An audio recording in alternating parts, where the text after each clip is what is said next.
Assalamualaikum warahmatullahi wabarakatuh. Kami dari kelompok 18 akan mempresentasikan seminar hasil dari praktikum tata letak fasilitas. Berikut merupakan nama-nama kelompok kami. Next.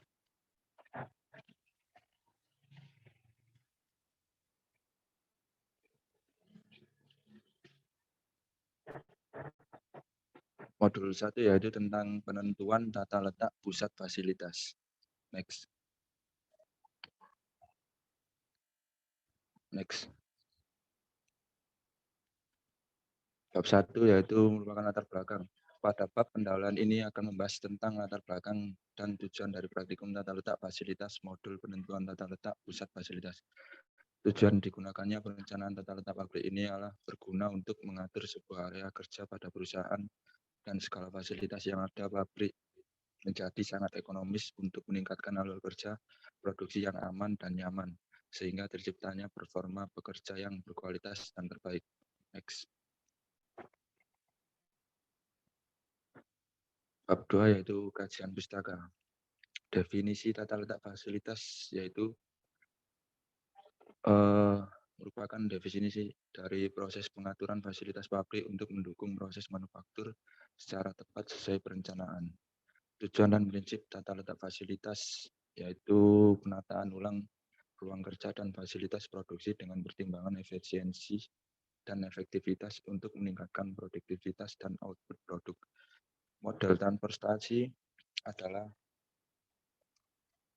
metode yang digunakan untuk merencanakan aliran produk atau barang secara optimal dari pusat produk dari perusahaan ke tujuan baik gudang maupun supplier. Model transportasi yang ada saat ini digunakan untuk menjaga kos yang tidak diperlukan agar proses aliran produk lebih tepat. Model transportasi yang sering digunakan biasanya yaitu Northwest Corner atau NWC, Least Cost LC, dan Focus Approximation Method atau FAM. Next. Bab 3 yaitu pengumpulan data. Berikut merupakan tabel dari pengumpulan data dari data permintaan. Data permintaan total yaitu 67.551. Kemudian data persediaan totalnya yaitu sama dengan data permintaan 67.551. Dan berikut merupakan biaya transportasi juga. Next. Bab 4 yaitu pengolahan data menggunakan metode Northwest Corner yaitu NWC. Langkah-langkah yang digunakan untuk NWC yaitu penuhi terlebih dahulu demand yang berada di posisi pojok kiri atas. Jika demand telah terpenuhi dan supply telah terpenuhi juga, maka dilanjutkan dengan mengisi supply yang terdapat di samping kanannya dan demand yang terdapat di bawahnya. Apabila demand telah terpenuhi sedangkan supply belum terpenuhi, maka dilanjutkan dengan memenuhi tabel yang terdapat di bawahnya menggunakan supply yang terletak di sebelah kanannya. Apabila demand belum terpenuhi sedangkan supply sudah terpenuhi, maka dilanjutkan dengan memenuhi tabel di samping kanannya menggunakan demand yang berada di bawahnya. Setelah semua demand dan supply terpenuhi, kemudian dilanjutkan dengan menjumlahkan demand di setiap kotak yang telah dikalikan dengan biaya transportasi pada kotak tersebut untuk mengetahui total biaya transportasi dari metode NWC. Next. Berikut merupakan analisa data dari perhitungan metode NWC. Didapatkan total cost sebagai berikut. Z sama dengan 4.239 dikali Rp33 plus 4.491 dikali 28 ditambah 4.744 dikali 25 ditambah 4.997 dikali 22 ditambah 3.034 dikali 39 ditambah 2.216 dikali 36 dan seterusnya yang ada di dalam tabel berikut dengan jumlah akhir yaitu 1.764.301. Next. Berikut merupakan metode FAM yaitu Focal Approximation Method. Langkah-langkah yang digunakan dalam mengerjakan metode FAM yaitu yang pertama mengurangi biaya transportasi terkecil kedua dengan terkecil pertama yang terdapat di setiap baris dan kolom. Setelah itu mencari hasil pengurangan terbesar yang digunakan sebagai kolom penalti. Setelah itu mencari hasil pengurangan terbesar yang digunakan sebagai kolom penalti. Penuhi supply dengan menggunakan demand di kolom penalti. Kemudian jika demand di kolom penalti telah terpenuhi, maka dilanjutkan dengan melakukan seperti pada langkah pertama tanpa menggunakan kolom yang telah terpenuhi tersebut, dan dilanjutkan dengan melakukan seperti pada langkah kedua.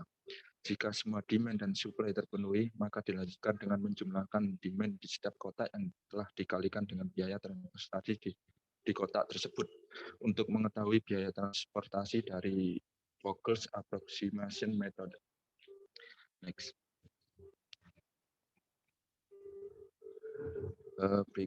Berikut merupakan tabel dari FAM. Literasi 0, kemudian literasi 1, next. Literasi 2, literasi 3, next. Ini literasi 4, kemudian literasi 5, next.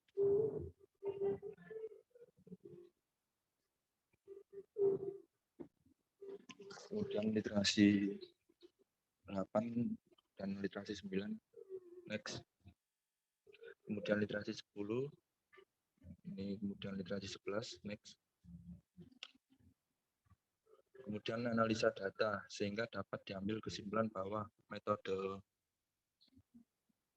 dengan biaya terbesar adalah metode NWC dengan biaya sebesar 1.764.301, sedangkan metode dengan biaya terkecil adalah metode FAM dengan biaya 1.394.963. Maka dipilihlah metode FAM karena metode tersebut lebih optimal sebagai penentuan tata letak pusat fasilitas. Next. Berikut merupakan literasi terakhir yaitu literasi 12. Berdasarkan perhitungan menggunakan FAM di atas didapatkan total cost sebagai berikut dengan jumlah Z akhir yaitu 1.394.963. Pada modul 2 ini akan membahas tentang penentuan aliran proses pembuatan kursi. Next, Mas. Next. Latar belakang dalam proses produksi perlu perencanaan terhadap tata letak pabrik agar perusahaan dapat memanfaatkan ruang secara maksimal untuk meningkatkan efisiensi. Selain itu, perencanaan tata letak pabrik ini dapat meningkatkan kelancaran proses produksi karena tata letak pabrik mengatur aliran produksi barang dan aliran material. Proses mengubah bahan mentah menjadi produk jadi. Untuk perencanaan tata letak perlu menggambar penggambaran melalui peta kerja ataupun peta kerja yang ada saat ini terdiri dari peta kerja keseluruhan dan peta kerja setempat. Tujuan pembuatan peta kerja untuk mengidentifikasi proses kerja yang baik dan berpengaruh pada penempatan tata letak fasilitas yang ada pada perusahaan. Next. Pada bab 2 ini akan membahas tentang yang pertama yaitu desain produk. Desain produk adalah bentuk dan kegunaan suatu barang atau jasa yang digunakan untuk memenuhi kriteria kebutuhan konsumen. Yang kedua yaitu peta kerja keseluruhan. Peta kerja keseluruhan adalah suatu gambaran kegiatan kerja keseluruhan dengan ketentuan apabila kegiatan tersebut melibatkan sebagian besar atau semua fasilitas yang diperlukan untuk membuat produk yang bersangkutan. Yang ketiga yaitu metode precedence diagram. Precedence diagram digunakan sebelum penyelesaian metode penyimbangan jalur. Precedence diagram sebenarnya merupakan representasi grafis dari urutan proses kerja serta hubungan pada proses kerja lainnya.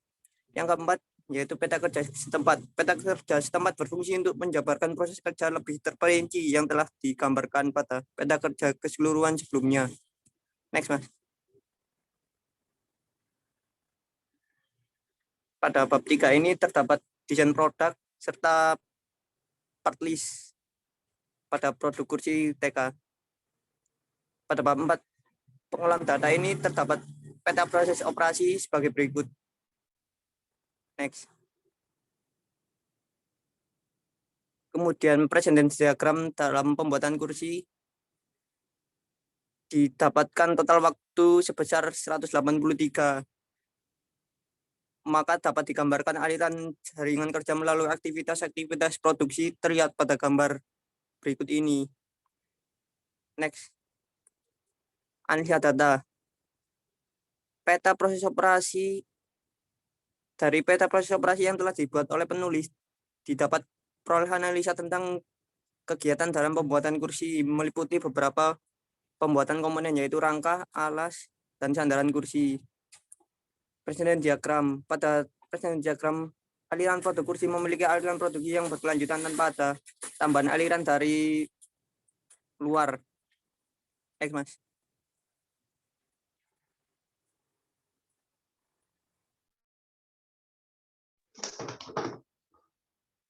Modul 3, penentuan kebutuhan mesin untuk perencanaan tata letak pabrik pada pembuatan kursi. Next.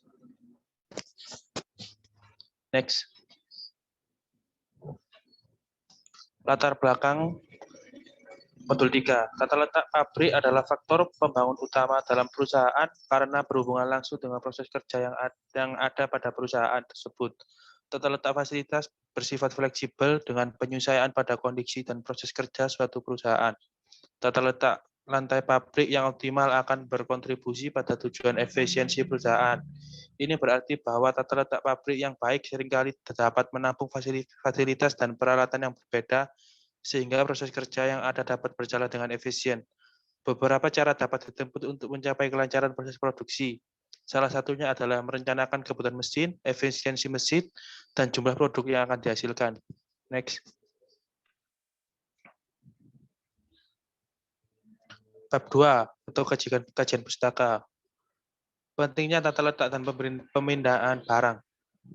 Menurut Zainul 2019, perencanaan pada tata letak fasilitas adalah salah satu faktor yang sangat penting dalam melaksanakan suatu proses produksi karena tanpa tata letak pabrik yang tepat, proses pengolahan bahan baku akan berjalan kurang efisien, baik itu dari sisi aliran bahan, biaya, atau cost, dan hal lain yang terdapat dalam proses produksi. Kedua, efisiensi mesin. Menurut Hafiz 2019, efisiensi mesin adalah perbandingan energi yang dikeluarkan mesin dengan kebutuhan untuk proses kerja yang menghasilkan suatu produk. Secara sederhana, dapat diasumsikan input sebagai energi mesin dan output berupa produk. Efisiensi mesin berhubungan dengan jumlah produk, waktu optimal, dan waktu operasi. Perhitungan jumlah mesin.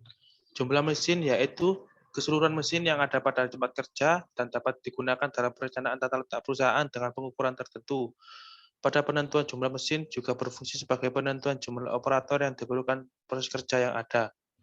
Jumlah produksi. Dalam penerapan proses produksi yang menghasilkan output atau produk, tidak semua produk memiliki kualitas sesuai kriteria atau dapat dikatakan terdapat produk cacat pada hasil produksi, jumlah produk, dan presentasi jumlah produk cacat. Next.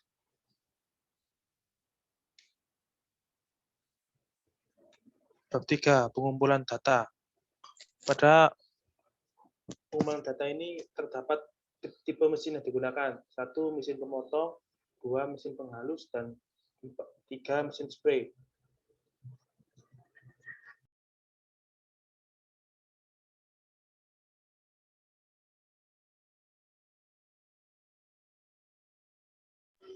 Dengan keterangan A demand 4744 bagi 27 dengan 170 unit. Jam kerja per periode 8 jam kerja sama dengan 480 menit. Waktu pekerjaan per periode dengan waktu pekerjaan sesuai dengan OPC. Downtime merupakan waktu istirahat pekerja dalam satu hari, yaitu 1 jam atau 60 menit. Setup merupakan waktu yang diperlukan untuk mempersiapkan mesin. Defect merupakan kerusakan yang dihasilkan dari produksi sebesar 2%. Next. Jadi jumlah produk yang dihasilkan mesin spray per hari sebanyak 180 unit. Jumlah produk yang dihasilkan mesin penghalus adalah 183 unit. Jumlah produk yang dihasilkan mesin potong per hari adalah 187 per unit. Next. Efisiensi mesin. Efisiensi mesin pemotong sebesar 0,85 atau 85%. Efisiensi mesin penghalus dengan total yang sama 0,85 atau 85%. Efisiensi mesin spray dengan total 0,84 atau 84%. Next.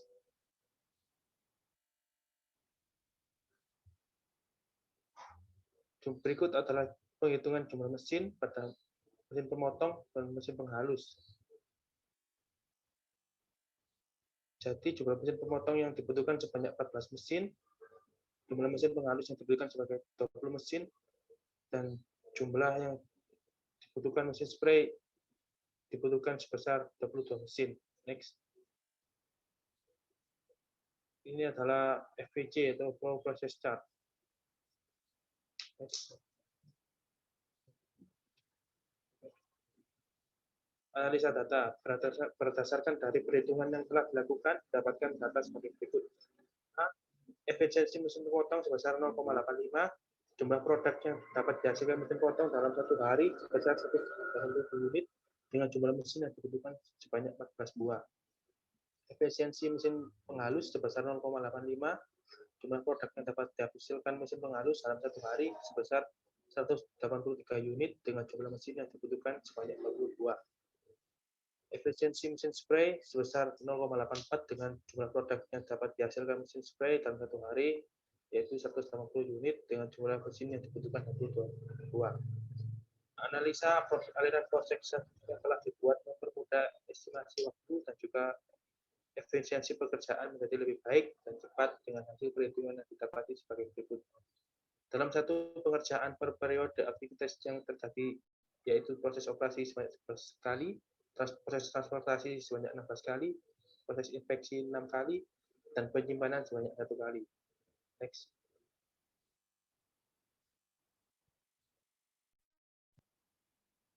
Modul 4, penentuan kebutuhan luas area pada pembuatan kursi.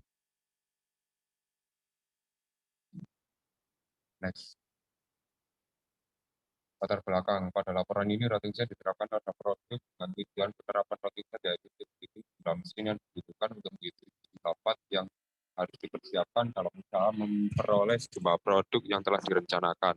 Next.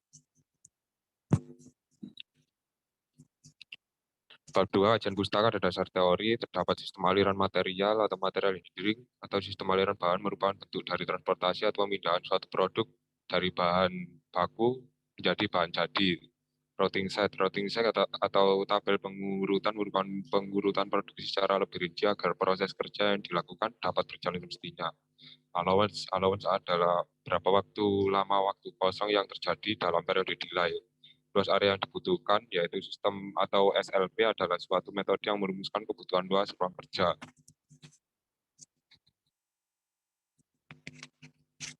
Bab 3 merupakan pengumpulan data yang terdiri dari tabel part list yang merupakan spesifikasi dari pembuatan kursi. Yang kedua yaitu tabel ukuran kursi TK yang merupakan pengukuran dari proses kaki kursi depan, dudukan, kaki kursi belakang, sandaran, dan penyangga.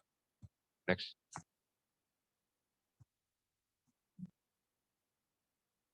Adapun bab 4 pada pengolahan data didapatkan perhitungan routing set kaki depan. Pada inspeksi kaki depan diperoleh kapasitas mesin 28.800 per hari, scrap 0, dan mesin aktual sebesar 1. Dudukan pada inspeksi dudukan diperoleh kapasitas mesin 28.800 per hari dengan scrap 0 dan mesin aktual sebesar 1. Kaki depan, kaki belakang. Inspeksi kaki belakang diperoleh kapasitas mesin 28.800 per hari dengan scrap 0 dan mesin aktual sebesar 1. Sandaran. Inspeksi sandaran diperoleh kapasitas mesin 28.800 per hari dengan scrap 0% dan mesin aktual sebesar 1. Penyangga. Inspeksi penyangga diperoleh kapasitas mesin 28.800 per hari dengan scrap 0 dan mesin aktual sebesar 1. Next. Lalu mencari perhitungan luas area mesin, sehingga menghasilkan mesin gerinda membutuhkan luas area sebesar 0,07 meter persegi. Mesin gerinda membutuhkan luas area sebesar 0,105 meter persegi. Mesin penghalus membutuhkan luas area sebesar 0,02 meter persegi. Yang ketiga yaitu perhitungan luas area peralatan. Dari perhitungan luas area peralatan pada praktikum dihasilkan gergaji membutuhkan luas area sebesar 0,06 meter persegi. Palu membutuhkan luas area sebesar 0,04 meter persegi. Lalu meteran membutuhkan luas area sebesar 0,02 meter persegi. Yang keempat yaitu perhitungan luas area material. Pada praktikum menghasilkan komponen kaki depan kebutuhan per set sebanyak 2 PCS produksi per hari diperoleh 176 dan kebutuhan material sebesar 352. Pada komponen kaki belakang kebutuhan per set sebanyak 2 PCS produksi per hari 176 dan kebutuhan material sebesar 352 PCS. Pada komponen dudukan diperoleh kebutuhan per set sebanyak 1 PCS produksi per hari 176 dan kebutuhan material sebesar 176 BCS. Pada komponen sandaran, kebutuhan per set sebanyak 1, produksi per hari 176, dan kebutuhan material sebesar 176 BCS. Pada komponen penyangga, kebutuhan per set sebanyak 2 BCS, produksi per hari diperoleh 176, dan kebutuhan material 352 BCS.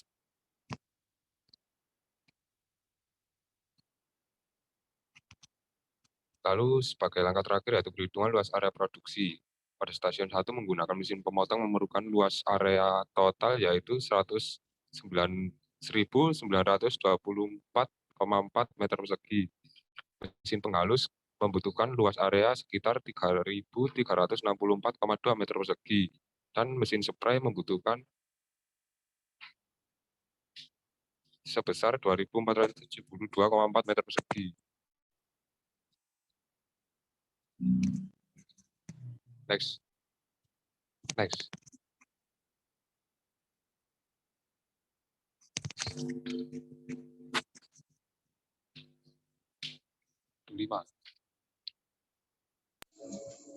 Modul 5 analisis aliran proses menggunakan from to chart. Next. Next. Latar belakang dalam industri manufaktur terdapat sebuah proses produksi yang mempunyai banyak komponen dan material yang digunakan dalam suatu kegiatan proses produksi. Dalam penanganan untuk membantu sebuah urutan kerja diperlukan sebuah material handling untuk pemindahan bahan dari tempat ke tempat. Untuk menjalankan sebuah pemindahan bahan perlu sebuah peta operasi kerja dan peta aliran kerja untuk membantu sebagai alur bagaimana jalannya sebuah proses produksi. Pentingnya dalam suatu perencanaan tata letak fasilitas produksi akan berkaitan dengan pemindahan barang yang ada dalam perusahaan. Dalam sebuah perusahaan akan baik kondisi kerjanya jika pemindahan barang yang teratur. Next.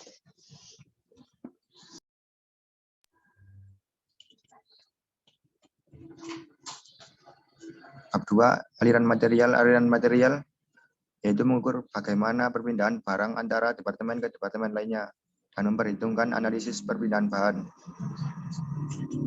Material handling yaitu suatu kegiatan di mana terdiri dari mengangkat barang, mengangkut barang, dan meletakkan barang dalam suatu proses produksi pabrik dari bahan mentah sampai menjadi produk jadi. From to chart biasanya disebut dengan trip frequency chart, yang di mana metode ini digunakan pada tata letak fasilitas pabrik. Next. Bab 3, pengumpulan data. Berikut data volume of handling material.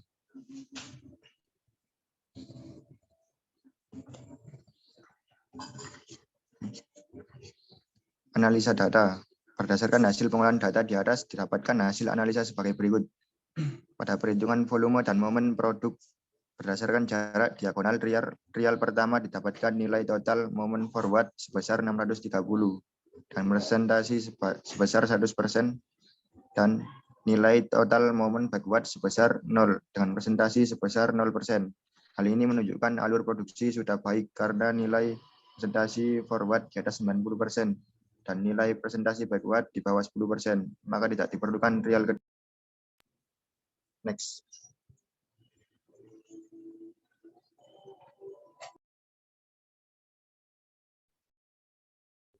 Adalah yaitu kapasitas produksi dan kualitas biaya.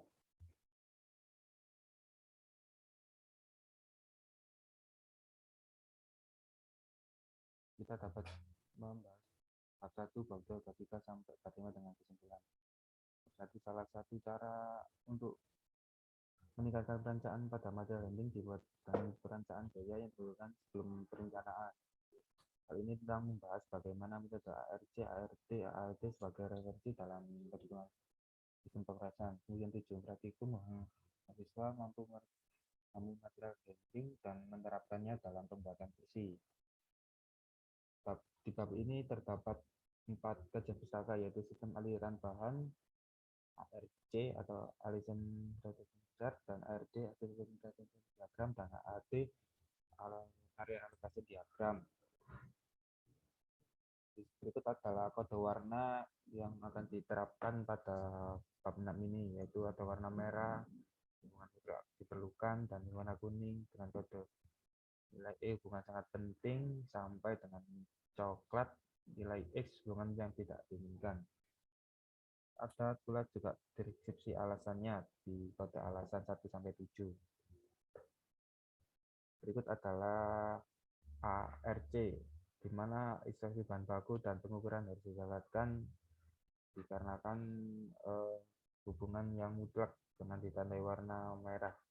Itu juga dengan seterusnya dari pengecatan sampai inspeksi bahan karya jadi dan gudang penyimpanan. Kemudian dilanjutkan dari ARC tadi menjadi ART untuk didekatkan dengan kode warna tadi dengan 4 warna merah, A dengan B, dengan alasan yang mutlak seperti yang disebutkan di ARC tadi sampai ke G. Dari proses berikutnya yaitu pembuatan layout pabrik penggambaran, yaitu di mana proses menjadi berurutan A, B, C, D, E, F, G sampai G sampai GO, yaitu inspeksi bahan baku sampai dengan gudang penyimpanan.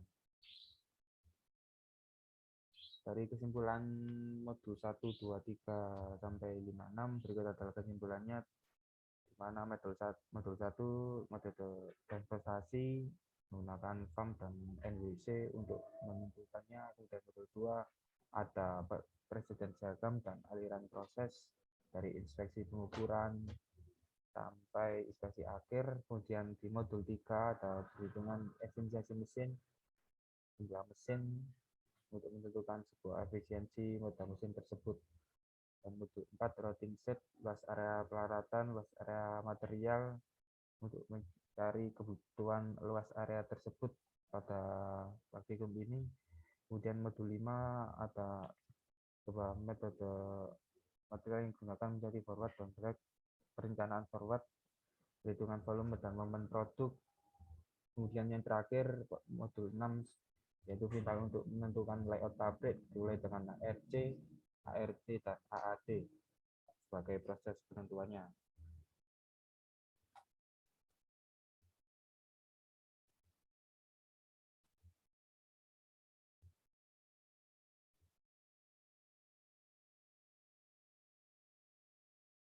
Berikut adalah sebuah layout pabrik, di mana tadi A menjadi proses inspeksi pertama dari bahan baku, kemudian dilanjutkan ke B, dengan C didekatkan begitu dengan seperti ART dan ARC tadi. Kemudian selanjutnya sampai proses akhir, inspeksi akhir kembali ke GO lagi, yaitu dapat dilihat sebagai berikut.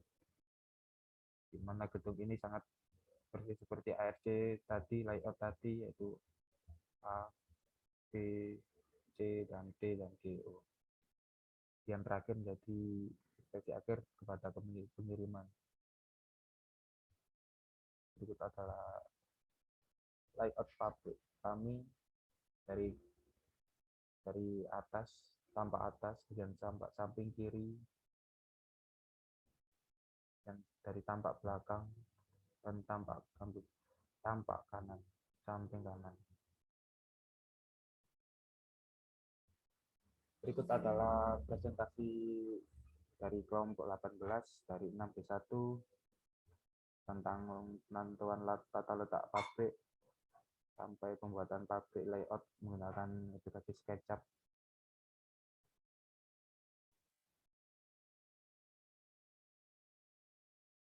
Baik, saya dari kelompok 18 mewakili teman-teman.